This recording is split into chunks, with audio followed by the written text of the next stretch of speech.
he's also stealing taxpayer money to pay for it and funneling it from other funds. And one of those being the Secret Service. He's taking over $400 million in funding that was appropriated by Congress for Secret Service to hire and train new agents. So it's just appalling to me that this is what he's doing. He should be going through the process of getting Congress to appropriate these funds for these renovations.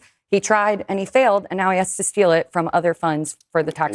Donald Trump's White House renovation projects are reportedly approaching $1 billion, with hundreds of millions of dollars potentially coming from funds originally allocated for the Secret Service and White House military office. In this CNN segment, the panel debates whether Trump is prioritizing personal projects like the ballroom, helipad, and other renovations, while Americans continue struggling with affordability and whether the administration is bypassing Congress to get it done.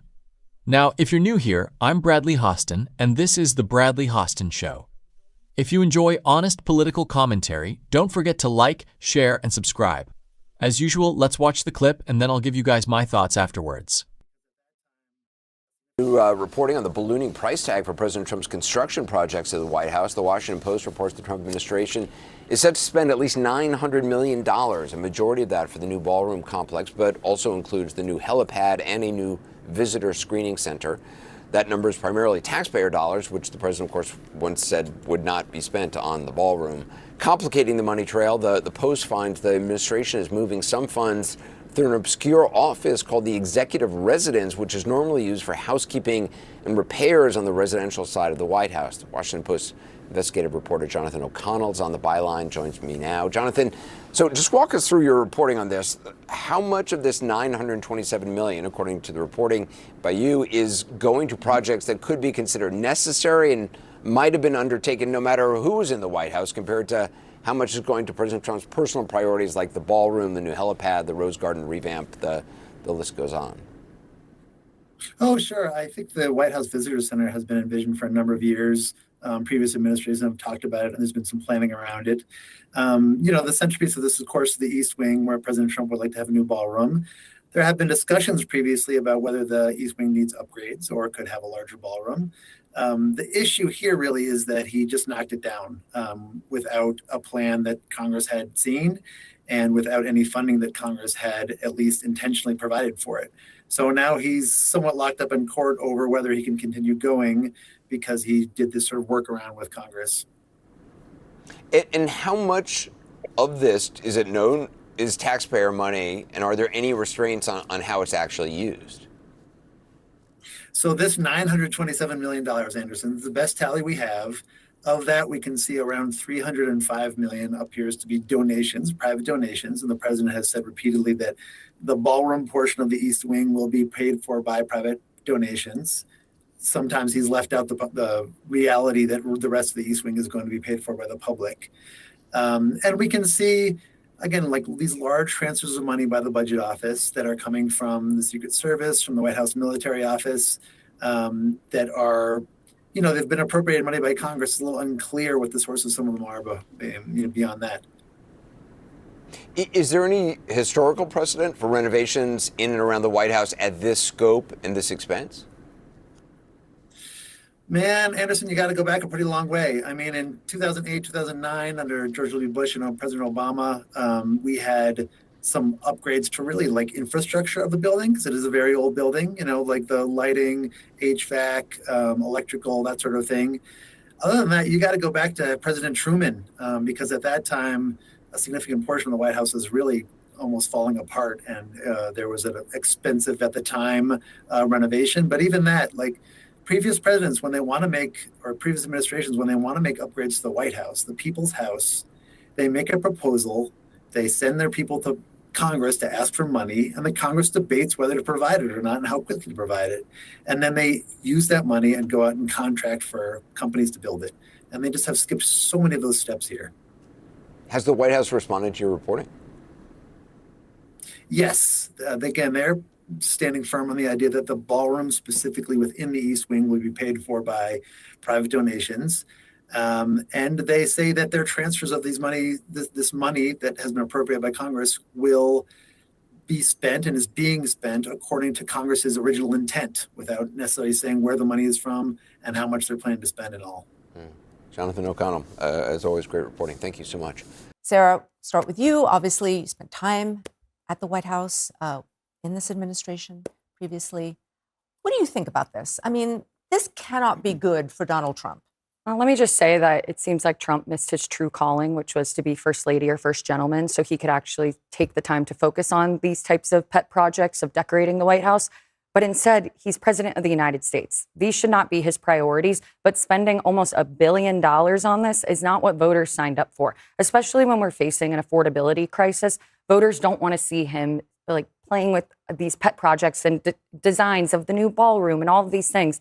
And the main issue here is, too, that he's focusing on this instead of other issues facing our country. He's also stealing taxpayer money to pay for it and funneling it from other funds. And one of those being the Secret Service. He's taking over $400 million in funding that was appropriated by Congress for Secret Service to hire and train new agents. So it's just appalling to me that this is what he's doing. He should be going through the process of getting Congress to appropriate these funds for these renovations.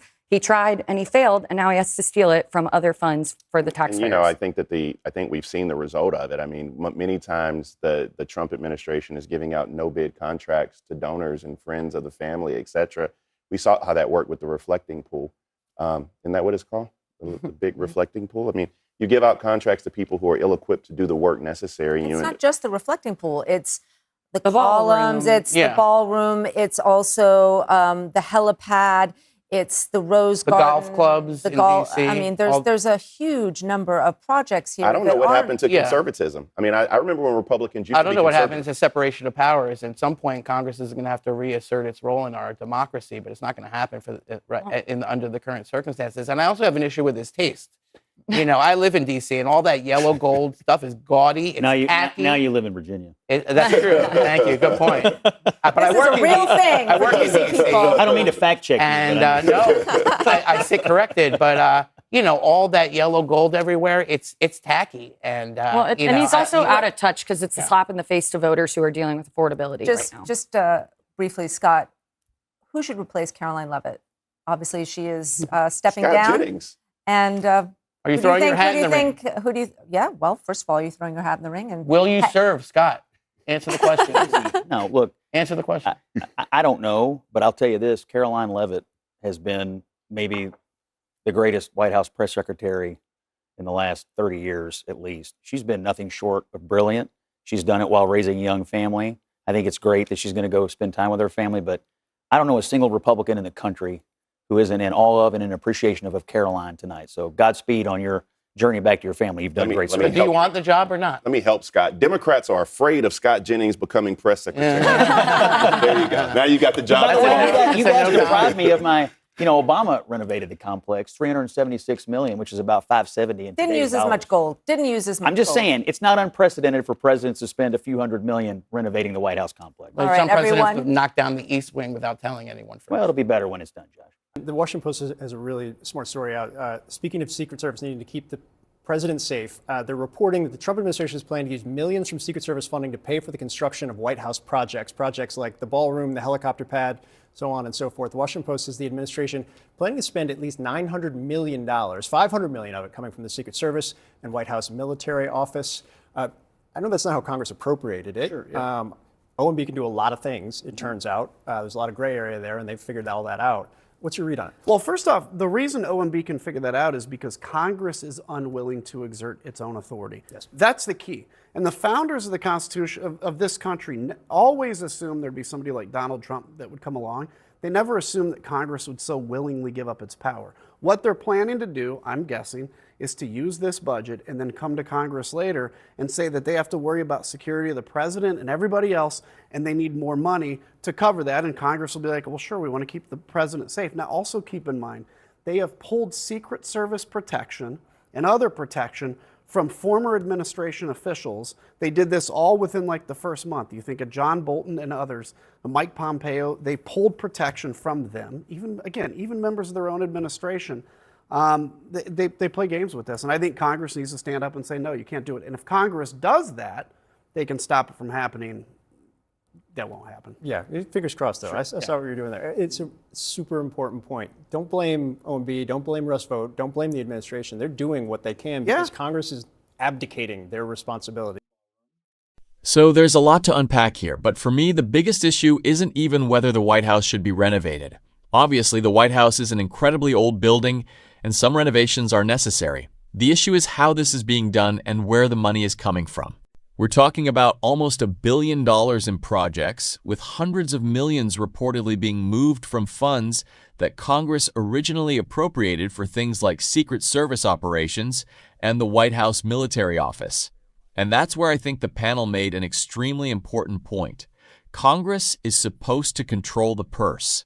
If the administration wanted hundreds of millions of dollars for these projects, go to Congress, make the case, let Congress debate it, and let elected representatives decide whether taxpayers should fund it.